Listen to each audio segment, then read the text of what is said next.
Olá Taubaté, olá Vale do Paraíba, estamos começando ao vivo o nosso programa das 6 aqui na TV Cidade, no nosso canal 3, né, da NET, da nossa operadora, que nos possibilita chegar à sua casa todos os dias.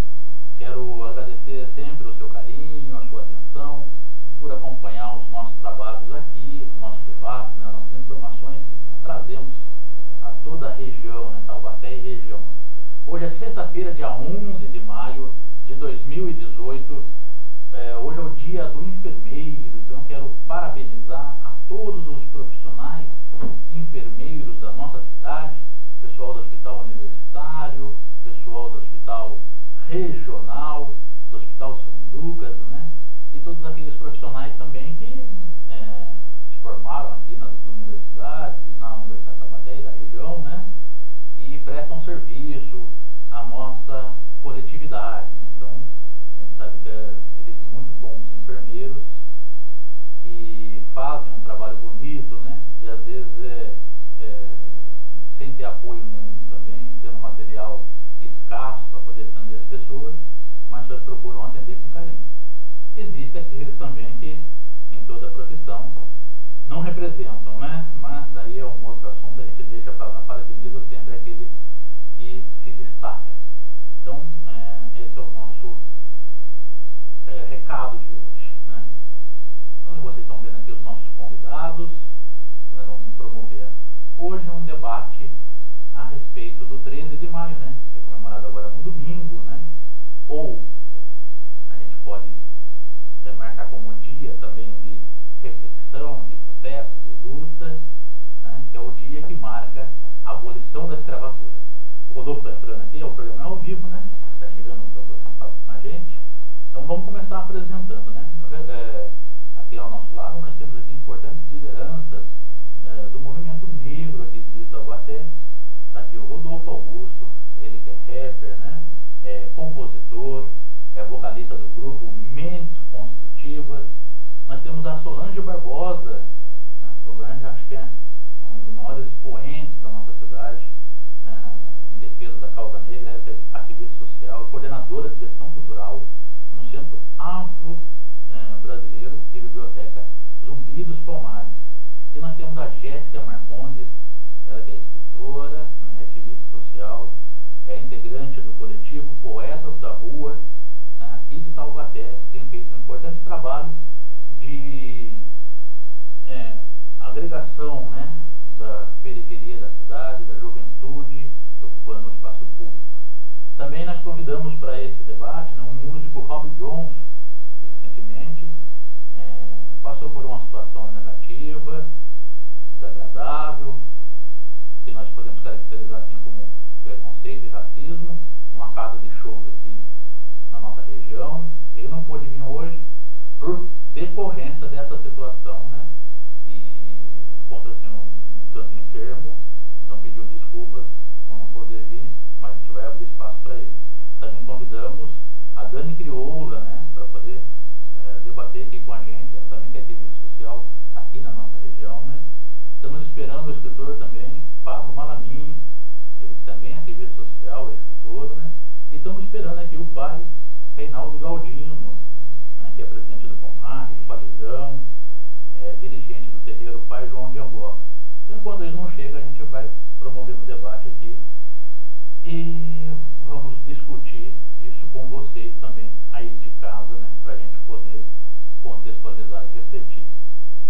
Bom, há 130 anos atrás, uma mulher branca, né, num livro de ouro, assinava uma lei que foi denominada Lei Áurea, né?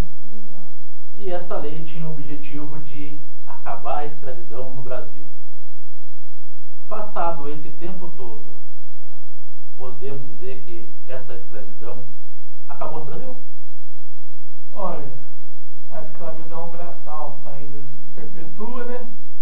Que segundo os relatos, aqui no Brasil há mais ou menos 500 mil pessoas sendo escravizadas ainda, segundo a Polícia Federal. Então a escravidão braçal não acabou.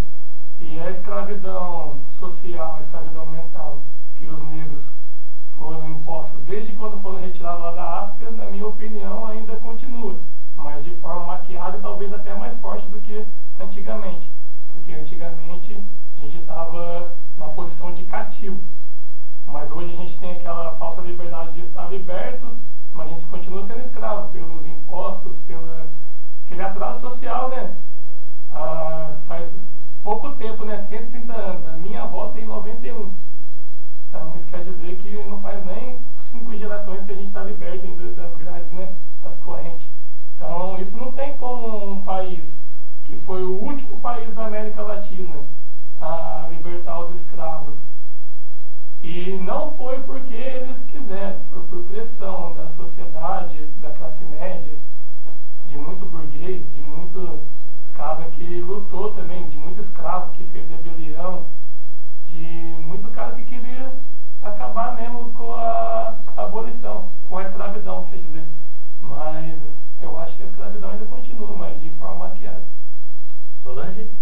É isso mesmo. A escravidão não acabou. Eu gosto muito da frase da Dona Diva, né? Que acabou o açoite. Pelo menos esse açoite físico, essa coisa que todo mundo podia ver, porque existe o açoite mental, existe o açoite feito por falta de política pública de integração. A Lei Áurea aconteceu porque houveram negros como José do Patrocínio, como Luiz Gama, como André Rebouças, houveram negros nas senzalas, houveram negros nos quilombos que forçaram o país a sair daquela condição, o último país no mundo a abolir a escravidão. E tem outra coisa, já eram poucos escravos que foram libertos, porque quem não fugiu comprou sua alforria, né? Quem estava livre eram poucos, né? A gente vê pela nossa cidade mesmo. Você pega as atas da Câmara no dia 4 de março, eles registram 374 negros libertos em Taubaté. Então, mas será que tinham só 374 negros em Taubaté para serem libertos em 1888? Né? Já que aqui também era uma das grandes terras da riqueza do café. Uma das principais, na verdade. Uma das principais. Então, quando a abolição chega, a abolição já encontra muito pouca gente, porque já houveram processos. A gente teve várias falsas abolições. A gente teve a lei do sexagenário, que, né, pega lá e joga o negro velho lá. Não serve mais para nada mesmo. Você chegou até aqui, agora você se vira, né? A própria lei do ventre livre, né? Seu filho nasce livre, mas ele vai ser ou dado para o Estado ou vai servir ao dono da minha mãe até os 21 anos de idade. Então, a gente vem de falsas e falsas abolições e nunca se completou o processo de abolição no Brasil. Jéssica? Concordo com o que eles falaram também e acredito que a abolição aqui não existe, né? A gente continua sendo escravizado, só que de forma diferente. Não tem mais açoite como existia antigamente nas praças e etc. Mas existe o açoite social, existe a pressão social. A gente continua sendo perseguido. A juventude negra continua sendo grande índice na mortalidade, entendeu? Poucas pessoas negras atingindo grandes níveis sociais em faculdade, na rua mesmo, na sociedade em si. Isso ainda é diminuído e é isso, na verdade. Naquele momento, vocês que estudam, estão aí na linha de frente mesmo, né? Enfrentando com a cara e a coragem todo esse sistema e que precisa de ter informação para a gente até desmistificar, né? E reescrever a história, né? Sim. Porque a história precisa ser reescrita. Sim. Naquele momento, 1888, a quem que interessou a abolição da escravatura? Na minha opinião, foi aos comerciantes, porque os comerciantes, eles precisavam fazer o quê? Eles precisavam fazer o dinheiro deles render. E estava tendo muita revolução, muito protesto, muitos negros montando quilombos e resistências. Estava dando prejuízo no comércio dos caras. Eles precisavam do quê? Que chegasse a república, que se desprendesse daquele vínculo com Portugal e começasse o quê? A nova república, né? Aí coloca uma pedra, aquela pedra de amnésia cultural. Com o Império acaba a escravidão e com a República começa um Brasil novo, mas isso aí foi uma maquiagem que eles passaram, né? Tanto que depois de 1 ano e meio que acabou a escravidão, o Império caiu junto, custou muito caro, porque a princípio os burgueses não queriam libertar os escravos, porque era a fonte de renda deles. Então, quando a princesa Isabel assinou a Lei Áurea, 1 ano e meio certinho depois o Império caiu, porque foi uma jogada que eles pensaram que ia manter a princesa Isabel mais 1 ano com o Império, mas isso não deu prestígio para ela. Não deu prestígio para ninguém do lado de Portugal. Aí aconteceu que havia a República, eles vieram com um novo modelo de país, mas com antigos costumes maquiados, né? Tipo, nunca existiu escravidão. Parece que foi uma coisa que aconteceu há 10 mil anos atrás, que não precisa mais ser falado. Quer dizer, da noite pro dia a canetada resolveu. Tipo, agora chegou a República e acabou todo o sofrimento, os negros não estão no prejuízo social, eles não foram libertados e deixados largados. Tá tudo normal, a República vai salvar o país. Solange? Exatamente. Essa maquiagem social, né? Eu acho que também havia um interesse, porque era um país majoritariamente negro, né? Tanto é que você, a partir de 1890, um pouco antes, né? Mas você já começa uma tentativa de embranquecimento desse país, porque era um país de negros e de mulatos, a grande população. Não somos ainda, né? Somos ainda. Exatamente. 54%, se não me engano, é o índice, né, atual? Exatamente. Mas a gente tem essa coisa de passado, né? A gente tem essa coisa de negação do presente. Uhum. Por que nós estamos hoje dizendo que a gente não tem o que comemorar, a gente tem que refletir, justamente por quê? Porque há uma tentativa de branqueamento no passado, que também não deu certo, senão não teríamos um índice de 54% da população de negros e pardos, que esse pardo aí é um inferno, né? Que pardo é cor de papel, né? Não existe. Ou você é negro ou você é negro, eu acho. Aí entra toda a nomenclatura, mestiço, mameluco, entra tudo isso nessa mistura.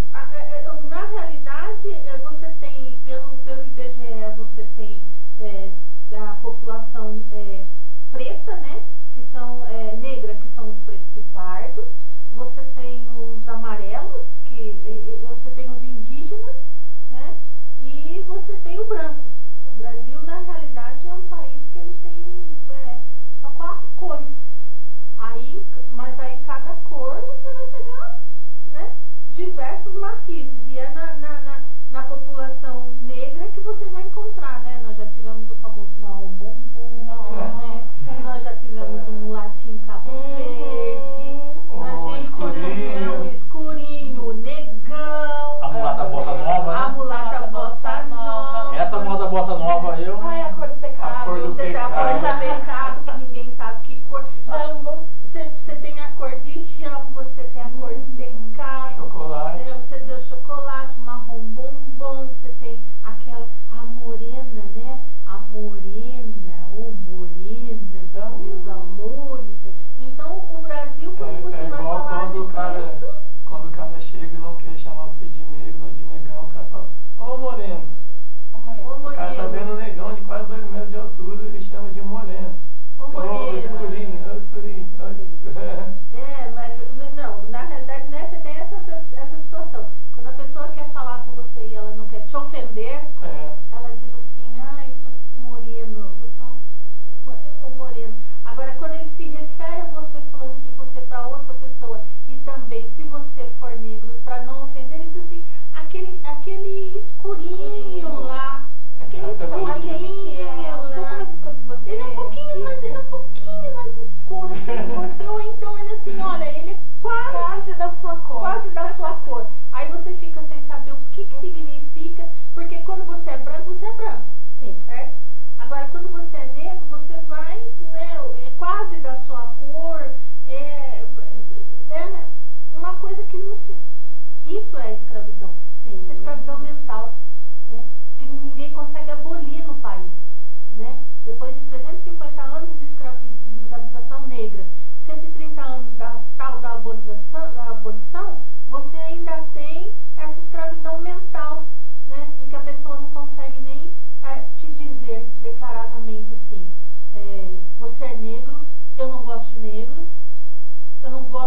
você porque você é negro. Não, é um monte de subterfúgios, é um monte de esquivas para vir lá e cometer o racismo e te discriminar e te dizer, olha, aqui não é o seu lugar, eu não me sinto feliz com você aqui neste lugar, né? É baseado naquele velho conceito, né, de você ver uma pessoa negra e ter vergonha de chamar essa pessoa negra de negra. Então, nisso que se cria o mulato, o escurinho e etc. E isso vem fundamentado desde o começo, desde sempre. Existem muitas pessoas negras, inclusive que têm vergonha de falar, eu sou negra. Quando vê uma pessoa chamando ela o morena, não sei o que, enfim, qualquer outro apelido ou índice de cor, ela, ao invés de falar, não sou morena, sou negra, não fala, aceita. Então isso vem com os relatos históricos, né? Com você se diminuir, você achar que você é menos por você ser negro, de não conhecer a real história do povo negro antes da escravidão, porque aqui no Brasil os negros são descendentes de escravos, só que não, entendeu? Nós somos descendentes de pessoas imperiais, de reis, de rainhas que chegaram aqui para serem escravizados. Então esse passado ainda é presente, certo? Na maneira de como você chega para como negro, entendeu? As pessoas, elas olham pra gente e ainda veem que somos só serviçais. É muito difícil uma pessoa aceitar o negro no poder. E quanto mais alto você está, mais incômodo você é. Vamos falar de Marielle, por exemplo.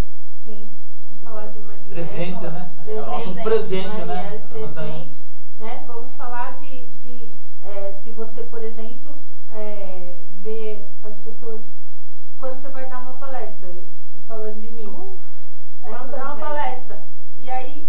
Solange Barbosa, palestrante. Sim. Aí a pessoa diz assim, a palestrante já chegou? Sim, sou eu. Não, mas a palestra é sobre não sei o que, do não sei o que, do não sei o que. Sim, eu sei, eu sou palestrante. Não, mas você não está entendendo, porque a palestra é sobre... que tá querendo dizer, olha, tá vendo, esse assunto é tão magnífico, esse assunto é tão... Eu não acredito que você tenha condições, mas ele não vai conseguir falar isso pra você. Então ele fica tentando te convencer de que na realidade você é que deve ter se enganado. A sua palestra deve ser aquela da sala ao lado dizendo como arear bem uma panela. Isso daí eu acho que se encaixa na questão de estética.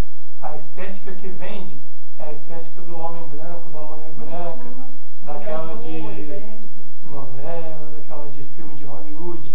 E essa velha imagem continua sendo vendida. De 2014 para cá que vem tendo esse empoderamento negro, que vem sendo até uma moda, né? Tipo, próprios negros que nunca se importaram com o movimento negro, hoje em dia tomaram consciência por causa da moda da massa. Porque a massa está vivendo aquele momento, né, de aceitar, eu sou negão, eu vim da periferia, meu cabelo é duro, meu cabelo é enrolado, meu cabelo é trança, meu cabelo é caneta long, meu nariz é de batata, a minha boca é grande, entendeu? Isso aí é uma coisa que é uma questão de aceitação, porque os veículos, as mídias, as grandes mídias vendem aquela imagem que não se parece com você, tá ligado? Você liga a televisão, tá aquela televisão nórdica. Aí quando você vê aquele negro na televisão, você fala, nossa, ó, aquele cara ali parece comigo, mas tem uma diferença, não é tão aquele cara que me representa, né? Aí começou a surgir aqueles novos caras que vieram da periferia, que acenderam na televisão, foi servindo como inspiração para aquelas pessoas que às vezes não se aceitavam, queria fazer o cabelo chapinha, queria alisar o cabelo para ser aceito naquela classe social. Começou a falar, opa, meu cabelo não fica bom assim, se eu deixar meu cabelo natural talvez fique melhor. Aí foi quando começou esse tal de empoderamento, né, que hoje vem sido falado bastante. Mas eu acho que os próprios negros precisam dar uma atenção mais a fundo para as verdadeiras questões que importam, porque todo dia tem negros sendo assassinados, que é a maior taxa de assassinato do Brasil é dos homens e mulheres negras, tá ligado? Como diz a Marielle, ela tá na televisão porque ela é uma vereadora de importância, que é aqui quinta mais votada do Rio de Janeiro, mas e se fosse outra, qualquer, da periferia? Será que estaria todo mundo brigando? Se fosse o Amarildo, se fosse a Cláudia, mas sim. Então... Cadê o Rafa Braga? Cadê o Rafael? Que não acharam ele até hoje. Você vê a questão do Rafael, por exemplo. O negro foi preso, estava com desinfetante, disseram que aquilo lá era um coquetel molotov, lá que o cara ia, objeto perigoso, não sei o que.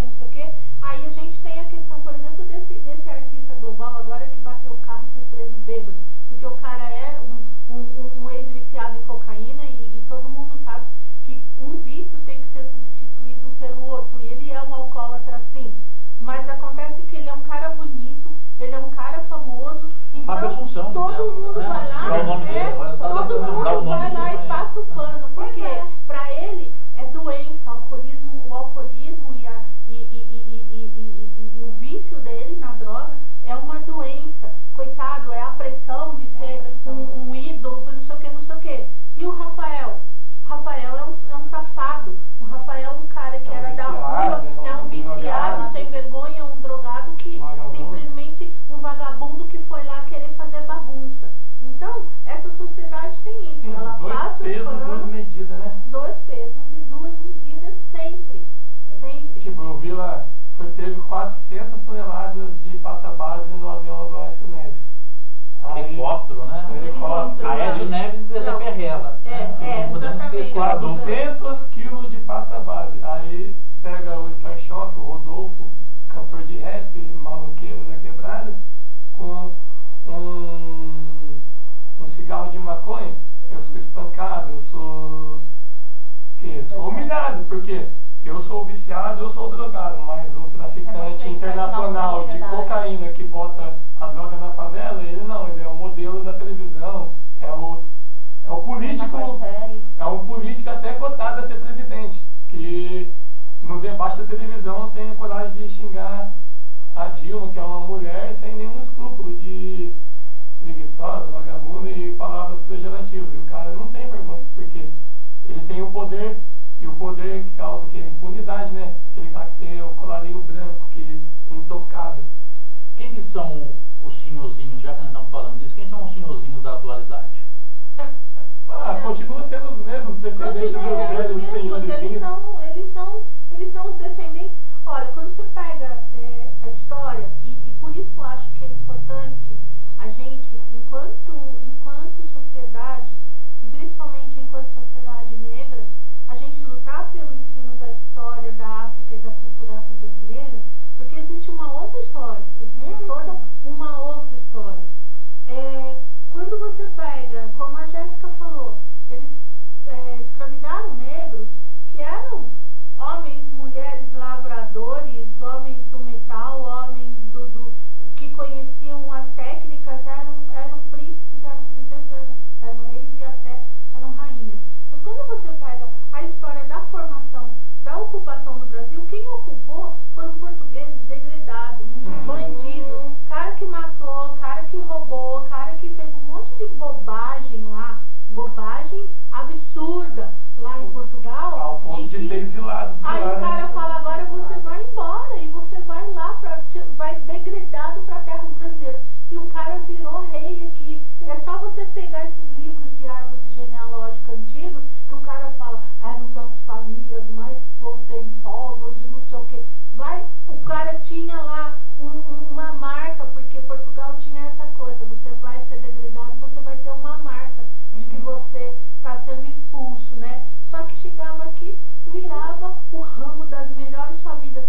Esse ramo das melhores famílias, ele continua aí, são eles que continuam mandando nesse país e continuam escravizando o negro brasileiro, o povo brasileiro. Por quê? Porque quem não é negro é filho ou neto de negro quando é pobre e é escravizado. Sim, e se for pegar 90% da população pobre é negra. Então, se for falar de desigualdade social de ricos e pobres, está falando também de negros que foram libertados sem nenhuma posse, sem nenhuma terra, foram deixados jogados e em 130 anos tiveram um tempo para se levantar. Falar, Passou 130 anos, vocês não se levantaram? Pois é. Vocês não, Por quê? Porque vocês são fracos. Vocês não montaram nenhuma empresa porque vocês são vagabundos, porque a meritocracia é uma coisa muito justa. Depois de 400 anos de escravidão, eles querem falar de meritocracia. Isso pra mim é inaceitável. Jéssica?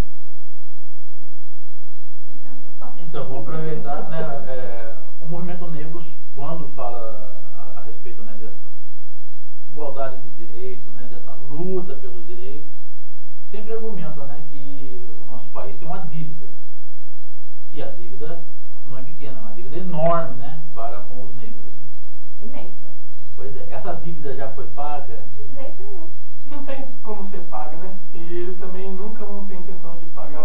Nunca vão ter intenção de pagar. Porque se não tiver a mão de obra que sustente eles vão perder o conforto. Se eles perderem o conforto, eles não vão estar mais no comando. E isso vem se montando de geração a geração. Essa dívida ela nunca vai ser paga. E quanto mais passa o tempo, quanto mais a gente vai tomando consciência dessa dívida, mais a gente vai cobrando. E até vejo que, de uma certa forma, que eles olhando pra gente nas ruas, brigando pelos direitos nossos, até acham engraçado um tirou uma sarra de tipo, um povo desocupado que tá ali batendo panela, brigando e gritando e etc, e etc, e etc. Olha só, eles estão pedindo isso porque eles não são capazes de conseguir, eles não são capazes, por exemplo, em 130 anos de abolição, não conseguiram abrir uma empresa, não conseguiram abrir um mercado, crescer na vida, porque eles são incapazes. Então, por isso que eles gritam tanto, por isso que eles falam tanto, por isso que eles reclamam tanto, por isso que eles problematizam tanto. Isso. Entendeu? E é uma dívida que acho que ela nunca vai ser paga. Nunca vai ser paga. Nunca. E a forma, e a gente também nem quer a questão de tipo, você me deve, eu quero que você me pague. Não. É reconhecer que o que foi feito foi errado, foi horrível, entendeu? E o que a gente quer, na verdade, mesmo é o reconhecimento de que as pessoas olhem pra gente e falam, não, a pessoa é capaz de olhar e não ver só a cor da minha pele, mas ver o que eu posso fazer, o quão capaz eu sou, ao invés de ficar vendo, tipo, nossa, a Jéssica, menina negra, nascida no interior de São Paulo, conseguiu chegar onde ela sempre quis chegar, né? Nossa, olha que linda, olha que inspiração. Enquanto, vamos pegar, uma atriz que morava no interior também, aí ela tem uma pele clara, ela atende todos os padrões de estéticas impostos no Brasil, entendeu? E ela chega lá onde ela queria chegar, tipo, nossa, que lindo, olha só que bom, que legal, né? Tipo, ok. É um espelho. É um espelho para muitas meninas. Sim. Mas é um processo, essa coisa da reparação, porque quando você pensa nesse país, ele só existe porque existiu uma mão negra para construir esse país. Não tem. Quando você pensa, por exemplo, charqueada, né? Lá no Rio Grande do Sul. As estâncias, elas se tornaram potências na produção do charque, porque era o negro africano vindo da região do Congo de Angola que conhecia a técnica da salga. Sim. Eles conheciam a técnica da salga. Nós não tínhamos indústria metalúrgica no país. Da onde eles trouxeram os caras do ferro? Eles trouxeram do continente africano. Sim. Então, as pessoas precisam aprender a fazer esse tipo de leitura e precisam principalmente, isso eu não falo que o branco precisa aprender isso, eu falo que o negro precisa conhecer a sua história para ele poder olhar e dizer assim, essa coisa de inferioridade que você está tentando, essa etiqueta de inferioridade que você está tentando colocar em cima de mim, eu não quero, eu não aceito, porque o meu povo foi muito melhor que o seu, porque sem o meu, você não teria nada do que você tem, tá? Então, quer falar de igualdade? Vamos olhar no olho um do outro e dizer, olha, nós construímos, mas se você quer falar de desigualdade, eu vou falar, eu sou superior a você então. Sim. Não somos iguais, eu sou melhor que você. Poder sentar todo mundo junto, né, como você falou, e passar essa... né, essa troca de experiências no mesmo nível, né? Sim. Não do jeito que hoje é imposto, do jeito que hoje é enfiado goela abaixo, na né? tentativa de inferiorização. Eu só consigo ser melhor. Olha aí o padre. O padre é uma referência na sua religião. Parabéns para ele. Ele não precisa inferiorizar, primeiro desconhecendo, porque ele não sabe que uma coisa é uma coisa e outra coisa é outra coisa. Sim. Mas ele não precisa, para elevar a religião dele, ele desmerecer a religião do outro. Pois é, deixa eu contextualizar as pessoas que não sabem. É o padre Fábio de Mello. Eu assisti o vídeo hoje. Que infelicidade, padre, né? O senhor outro dia deu uma demonstração tão bonita lá de aproximação, diálogo interreligioso, indo até uma igreja evangélica. Na mesma semana, o senhor joga tudo que o senhor fez de positivo, né? Para a imagem da igreja católica, né? E para essa aproximação, joga tudo por terra abaixo. Mas ele, terrível. Mas ele é uma prova clara do que a gente fala, dessa falsa cordialidade. Sim. Porque no primeiro momento que você tiver a chance de ir lá e colocar o negro no lugar dele, você vai lá e põe. Você vai lá e tira a sua máscara, sabe? Aquela máscara de moço bom, aquela máscara de eu sou do bem. Não, se você é racista, você não é do bem. Sinto muito, não tem, sabe? Ou você é do bem ou você é racista.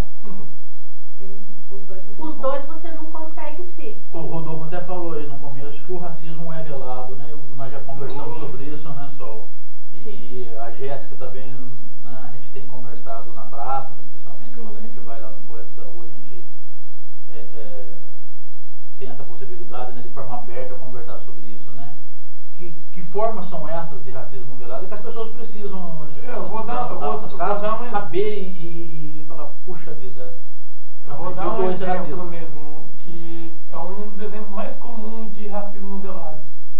Um jovem ou uma jovem que tem um cabelo com um dread ou usa um penteado Black Power tem muita dificuldade de arranjar emprego por causa do cabelo. Aí o patrão, quando o contrato fala, tô te contratando, mas você tem que cortar esse cabelo aí. Já começa aí, você não pode usar o seu próprio cabelo porque isso incomoda a visão deles, porque na visão do empregador, aquele cabelo é o cabelo do quê? De vagabundo. Cabelo, porque se está atrapalhando o serviço, o cabelo, é que o serviço pesa no trabalho da pessoa. Então, a partir do ponto que o cara fala, para você ser contratado, você tem que cortar o cabelo, sendo que tem cara de rabo de cavalo, tem cara de careca, tem cara de barba, é aceito, mas a trança e o penteado Black Power é considerado um cabelo não aceito para ser contratado. O racismo já está aí claramente, não está velado, está exposto mesmo, só está disfarçado de, tipo, como que eu digo, o cara se mostra educado para te falar uma coisa pesada, tipo, ele fala com palavras mansas, mas o resultado em geral é pesado, porque você não é aceito pelo seu cabelo, pela sua cor, ou pela uma tatuagem que você tem, algo assim. Há uns 2 ou 3 anos atrás, eu não lembro o ano exato, teve o exame do Enem e o tema da redação era sobre o preconceito com as religiões afro-brasileiras, certo? E aí eles estavam falando da questão do turbante, enfim, tinha várias questões da prova que falavam sobre isso. Eu, no dia, que eu não tinha participado do exame, coloquei meu turbante, que inclusive eu dou oficina de turbante, então sempre ando com turbante, eu sempre vi olhares de pessoas, tipo, sabe? Tipo, olha o turbante dela, o que isso significa, enfim. Terminou o exame, eu saí de casa, fui na frente de uma das faculdades que estavam aplicando a prova. As pessoas tinham acabado de fazer uma redação falando sobre o uso de turbante, sobre religiões afro-brasileiras e afins, e tiveram a coragem de me olhar com uma cara de tipo...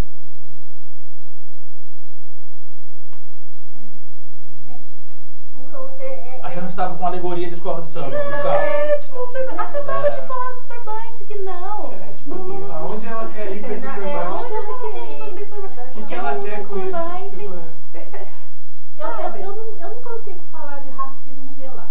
Porque eu, como dizem, né, como adoram dizer, você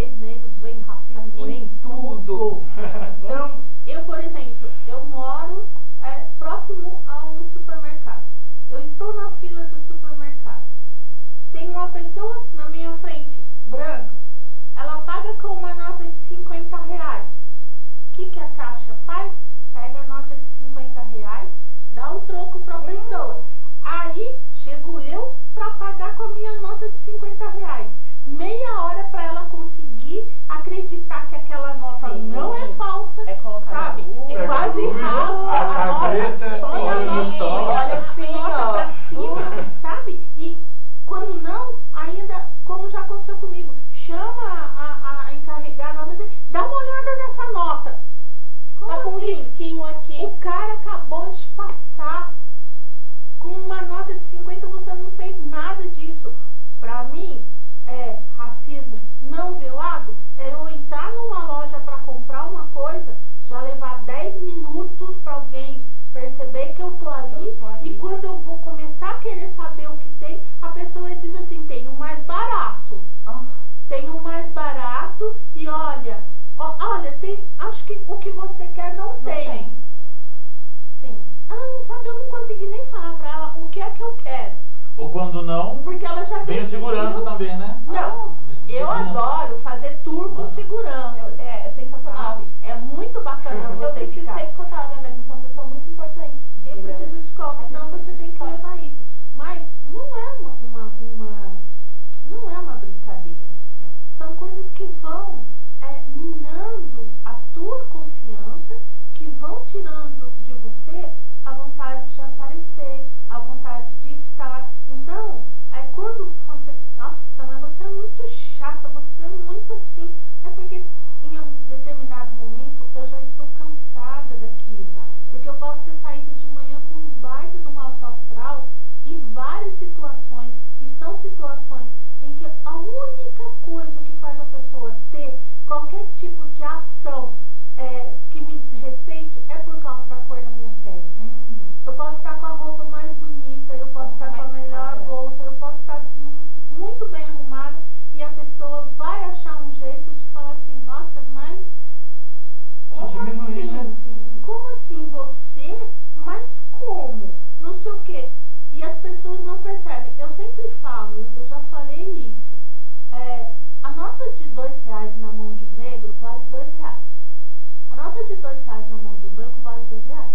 A nota na mão de um deficiente vale R$2. Na mão de um gay vale R$2. Então por que as pessoas têm que tratar as pessoas de forma diferente? Sim. É por preconceito. Então, e um desses grandes preconceitos é o racismo. Vamos pôr o pai Reinaldo Galdino aqui nessa conversa, né? Que está escutando tudo, e a todos aqui também. E passa por isso também na questão da religiosidade, né, pai? Não, na verdade. Agora, recentemente, aqui em São José, nós vimos aí uma demonstração de novo aí de um terreiro com de banda certeza. passando por uma situação dessa. Eu sou policial militar, todo mundo sabe, há 28 anos. E eu vejo vários. Às vezes as pessoas falam assim, nossa, Claudinho, mas será que você também não está sendo intolerante, às vezes, de falar de racismo? Eu falo assim, basta você se pintar de preto. Aí você vai ver se existe o racismo ou não. Porque, na verdade, quando a pele é escura, não adianta. Eu falo para as pessoas, eu não tenho nem mágoa, eu não tenho mágoa, aprendi a viver, fui policial, exemplar, graças a Deus, dentro da minha profissão, tive uma reputação ilibada, nunca tive problema, meus comandantes brancos, com os olhos azuis, Lorde, outros, porque eu tinha sempre que me desdobrar. Porque se o negro não se desdobra no trabalho, já começa a sofrer um preconceito de todo mundo. Então nós precisamos nos desdobrar para ser o melhor, não porque nós queremos ser o melhor, senão nós somos excluídos, né? Já começa por aí. E quando você trabalha na viatura é a mesma coisa. Muitas vezes os policiais militares, eu vivi isso dentro, né? Até eu perguntava, mas por que você abordou? Não, eu abordei, não sabia explicar, não, a pele dele é preta. Não é assim, não é assim. Eu sempre falei para ele, as caras bonitinhas, os loiros, né? Sempre eles ensinavam os mais novos, quando ele entrava na polícia. Que ele não pode ter um preconceito porque tem a pele negra. E foi bem colocado aqui. Coloca um negro parado em frente qualquer comércio, estabelecimento comercial, só para você ver. Em 5 minutos alguém vai ligar. Tem um indivíduo suspeito na frente da minha loja. Sim. É verdade, não tem como fugir disso, infelizmente. Mas na verdade eu fico com muita dó. porque o racismo, a criança, ela não tem... Se você colocar 4 crianças aqui agora, as 4, pode ser japonesa, pode ser alemã, do que for, elas vão se abraçar, vão brincar. Mas a partir do momento que ela começa a ter uma consciência de vida, já começa o preconceito, porque dentro da família não se ensina isso. Muito pelo contrário, se ensina ao contrário, que parece que a nossa cor, a cor da minha pele, ela é diferenciada e ela não merece tanto aplauso, tantos respeitos, que a outra pele branca, amarela, sei lá, a cor recebe esse respeito. Então eu sempre debato isso sim nas minhas palestras, porque eu sou palestrante também. Não porque eu trabalho com drogas, eu sempre trabalhei com isso, faz há 8 anos que eu trabalho com isso. E eu sempre falo, cuidado com o preconceito. Não é só o negro que usa droga. Não é. E sim, nós somos marginalizados. Às vezes nós não temos apoio dentro da sociedade nem dos nossos governantes. Eu não preciso de cota, eu preciso de respeito. Essa é a grande realidade. E muitas vezes as pessoas não respeitam. O que a Sol falou é verdade. Se você chega no caixa com uma nota de R$50, ela é passada por sorvete na nossa mão. E as pessoas pensam que a gente é intolerante. Nossa, você às vezes chega a ser um pouco chato. Mas eu também comento a tempo. Pode ficar tranquilo, moça. Sou uma pessoa de... eu até brinco. Muitas vezes acontece sim. Então isso eu não sei. Eu acho que tem que mudar, mas é a educação mesmo. Lá no berço, lá, quando começa no primário. Ensinar que nós somos todos iguais perante Deus, perante a lei e perante todos. Mas não acontece isso. Infelizmente, numa data que nós estamos comemorando, não era para se comemorar. Não era nem para se comemorar. Era para sim para se respeitar. Porque não adianta você ficar falando. Você tem que respeitar o negro. Tem que respeitar. E muitas pessoas não respeitam. E principalmente, todo mundo eu vejo falar, a mulher ganha menos no trabalho. A mulher vamos dizer outra coisa. O pobre, não, o negro também. Ele sofre esse preconceito muito grande quando ele trabalha. Sempre ganha menos. E muito pelo contrário, deve muitos valores, eu acho, aos negros que fizeram essa pátria, que construíram. Ainda estão devendo muito a eles. Eu acho que essa parte nós estamos deixando a desejar. E uma coisa que eu gostaria de falar é sobre a religião. Basta você bater um tambor. Eu sou pai da Umbanda. No meu Face eu não coloco que eu sou pai da Umbanda. Eu sou o pai de santo da Umbanda. Eu vou nas escolas, trabalho nas escolas, faço minhas palestras. Eu não falo que eu sou o pai da Umbanda, mas eu sou o pai da Umbanda. É porque você sofre um preconceito. Basta escutar o tambor. Todo mundo pode fazer culto. Pode todos os dias fazer culto. Não estou falando mal de nenhuma religião, porque cada um tem sua crença. Mas basta um negro colocar um tambor na rua e louvar o seu orixá, já se demonizam. Não precisa nem louvar, né? Nem louvar, só chegar A sua experiência lá no Zumbi dos Palmares que não precisa nem louvar os orixás, né? Não, parece que... Porque eu vejo assim, né? As pessoas nunca entraram dentro de um terreiro de Umbanda, de um terreiro de Candomblé. Eu sei que a Sol também é do terreiro de Candomblé. Eles nunca entraram, mas por você ser dessa religião afrodescendente, como eles não têm interpretação e não conhecem, nunca foram, não sabem quem é a índole de cada pessoa, ele já demoniza. Porque isso é ensinado de pai para filho. É muito feio isso. Isso, inclusive, é muito feio. Raça, porque eu não posso demonizar uma coisa que eu não conheço, que eu nunca frequentei. Mas nessa história, eu, por exemplo, eu já passei uma situação em que eu tinha 6 gatos, né? E aí teve a gata na veterinária e não sei o que aconteceu, que no fim, em algum momento, eu já estava dizendo que eu era do Candomblé e a mulher virou para mim e falou assim, nossa, eu fico pensando, você ama tanto esses seus gatinhos aí, como vocês podem fazer tanta maldade com os gatos pretos? Que? É uma forma de interpretação. Sacrifício! Não entendi.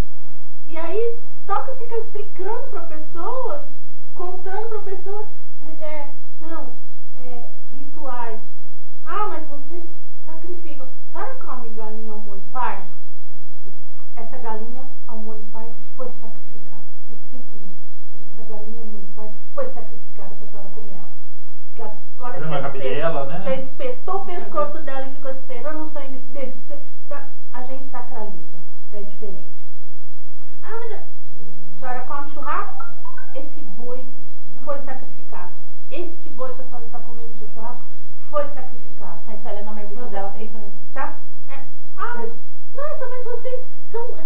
escuta, incenso.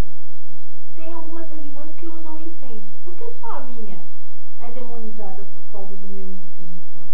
Né? Não é que você faz uns padês, você bate palma em outras religiões, mas é tudo sagrado. Quando chega na minha religião, aí é coisa do demônio. As pessoas precisam aprender a respeitar o outro. Eu acho que, e principalmente agora, a gente está num momento no país em que ninguém está respeitando ninguém.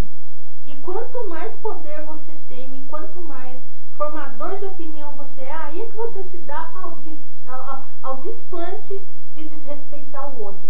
E a gente está chegando, eu acho, na minha opinião, os 130 anos da abolição da escravatura estão sendo marcados por talvez o ano, ou a década, ou o século, já que nós estamos no século XXI, onde existe o maior desrespeito ao negro, onde o preconceito e o racismo estão explodindo de uma forma absurda, e talvez nem quando houvesse escravização negra, ou talvez nos primeiros anos da abolição, a gente visse uma situação tão imoral como a gente está vendo nestes 130 anos da abolição, neste ano em que se fala, em que se comemora, ou que se lembra, ou que é marcado pela assinatura da Lei Áurea.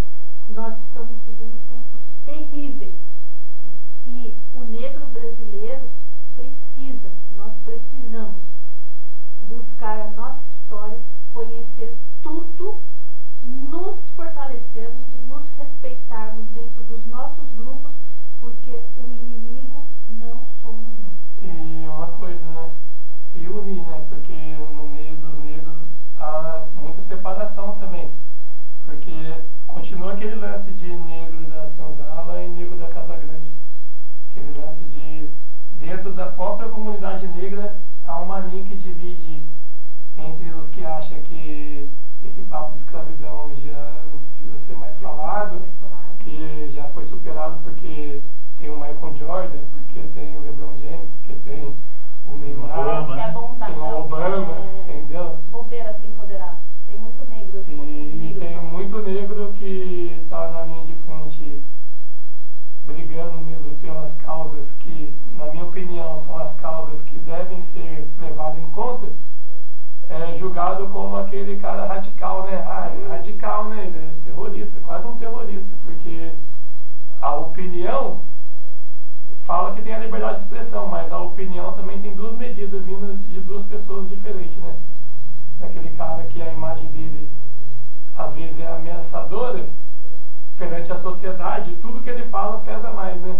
E às vezes o cara que fala, já viu aquele tipo de gente que fala a verdade por trás das piadas? Faz uma gracinha e aproveita para soltar tudo, é bem isso, tipo, as medidas têm que ser niveladas, sabe? Porque uma coisa é uma coisa e outra coisa é outra coisa, mas as pessoas têm uma mania de generalizar tudo, tudo, tipo, se um negro tiver uma opinião e falar, eu acho que ainda existe racismo sim, a gente tem que brigar, a gente tem que protestar, a gente tem que parar as ruas, a gente tem que invadir em massa os meios de comunicação, a gente tem que estar informando, o cara fala, cara, você está perdendo tempo, isso daí já é um assunto velho, é bobagem, tipo, nada a ver, vamos cantar de festa, vamos fazer igual eu canto rap.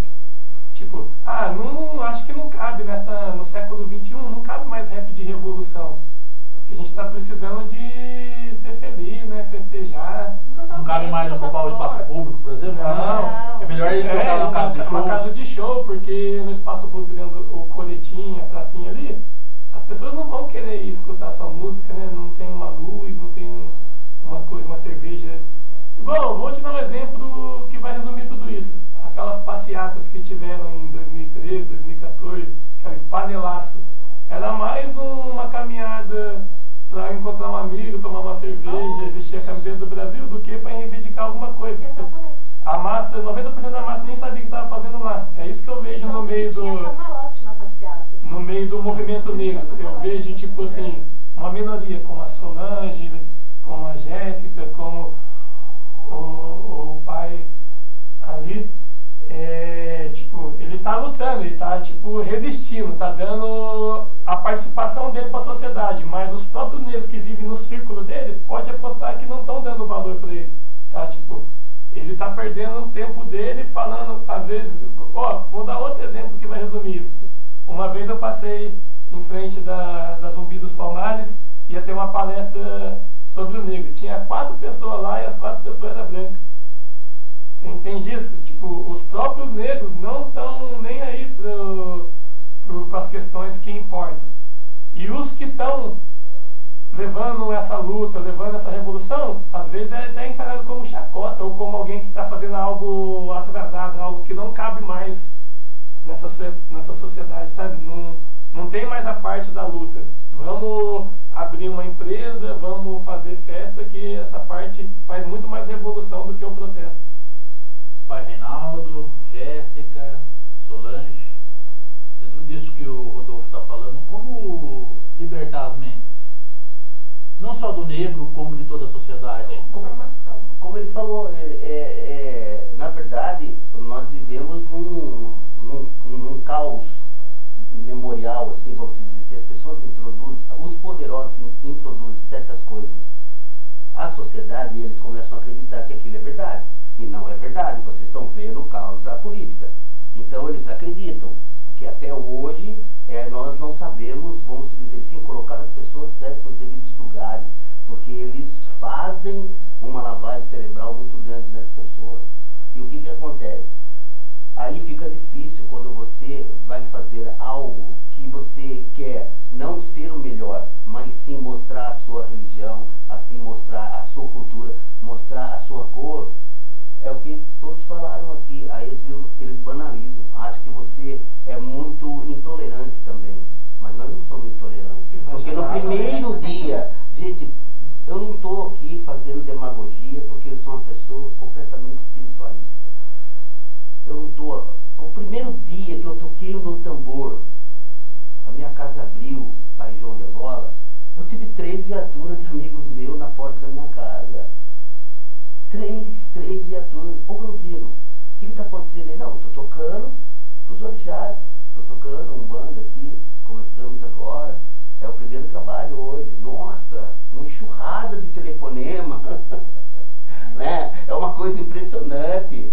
Então, o que precisa muito mais mesmo é as pessoas tomarem consciência, até as mesmas pessoas que são brancos, que são loiros, que têm outras origens, também fazer sim um apoio, sim.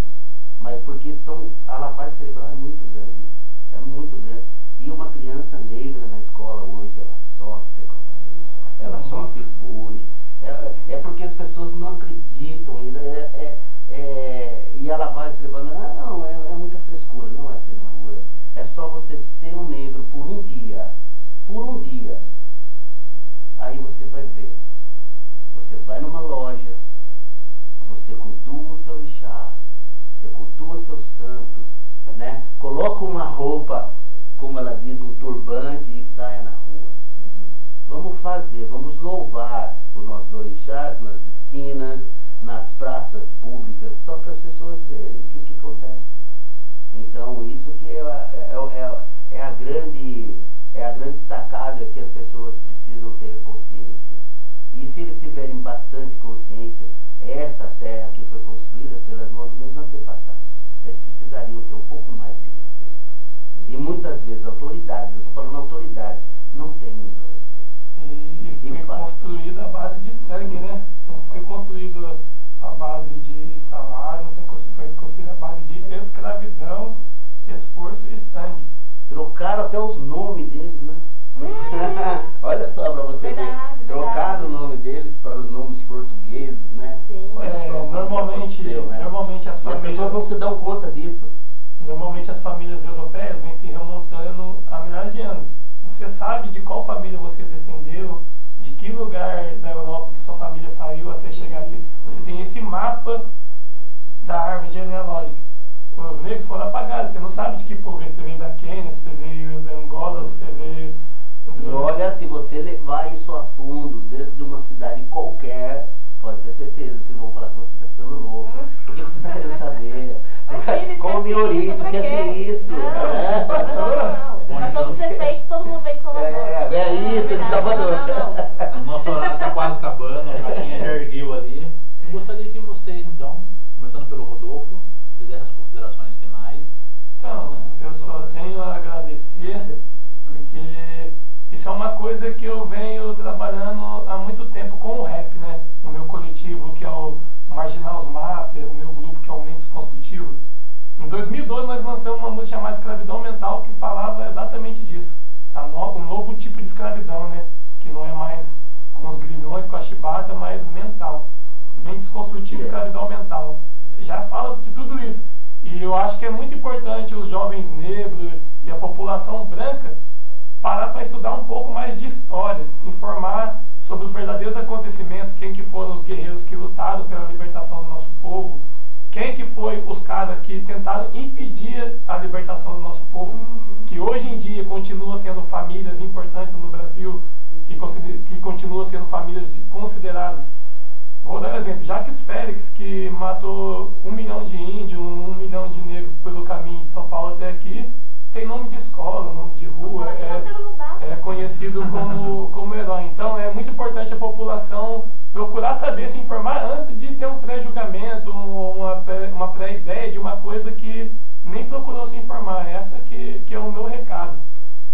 E procurar lá no YouTube o nosso grupo, que é o Marginals Máfia, que é o canal do YouTube. E nós estamos lançando diversas músicas que falam bastante desse tema, mas de milhares de outros temas que também devem ser discutidos. O rap é isso, né? A revolução através das palavras, discutir aquilo que não foi discutido. Eu acho que cada MC traz isso nas suas letras. Então, é isso. Em Brasília são 19 horas. Descoloniza a mente. Negrada, vamos lá, vamos aprender. Vamos descobrir que a gente é muito mais do que aquilo que disseram que a gente era. Vamos ter autoestima e vamos ter respeito pelo legado dos nossos ancestrais. Jéssica Marcondes. Pegando um gancho totalmente no que você disse, para falar para o povo negro, principalmente para a juventude negra, da gente estudar, da gente saber de onde a gente veio, da gente saber das nossas raízes e principalmente não querer ser o outro, e sim ser você, e sim honrar as pessoas que cuidaram de você, a todo o chão que tem debaixo do seu pé, a toda a terra, e entender que o valor da sua cor e de tudo, de toda a sua história. Então, a herança que vem no DNA, né? A herança que vem no DNA. Pai Reinaldo, Galdino. Para todos que não conhecem as nossas crenças, nossas religiões, Nossa história. A nossa história, a nossa cultura, aquilo que você não tem interpretação, aquilo que você não conhece, procure conhecer, vai estudar e ver que nós viemos para poder fazer as diferenças também dentro da religiosidade. Não demonize aquilo que você não tem interpretação. E todo mundo que... Não é só estilo musical, não, viu, gente? Todo mundo que presenciar um ato de racismo, eu acho que deve não aceitar, deve protestar, deve bater de frente, porque isso já é o começo da mudança. Você não aceitar que um amigo ou um semelhante seu passe por uma situação que não é nada elegante, né? É crime, gente. Ele foi até elegante em falar com uma situação dessa. Racismo é crime. Racismo é crime, precisa ser combatido e discutido mesmo em todos os ambientes. Intolerância religiosa também. Né? Pois é. Estamos terminando nosso programa da CEI. Jefinho disse que já está na hora. Agradecemos a Lília Margarete também na técnica. Estamos de volta na segunda-feira, então um ótimo fim de semana para você e até na segunda, se assim pudermos estar aqui.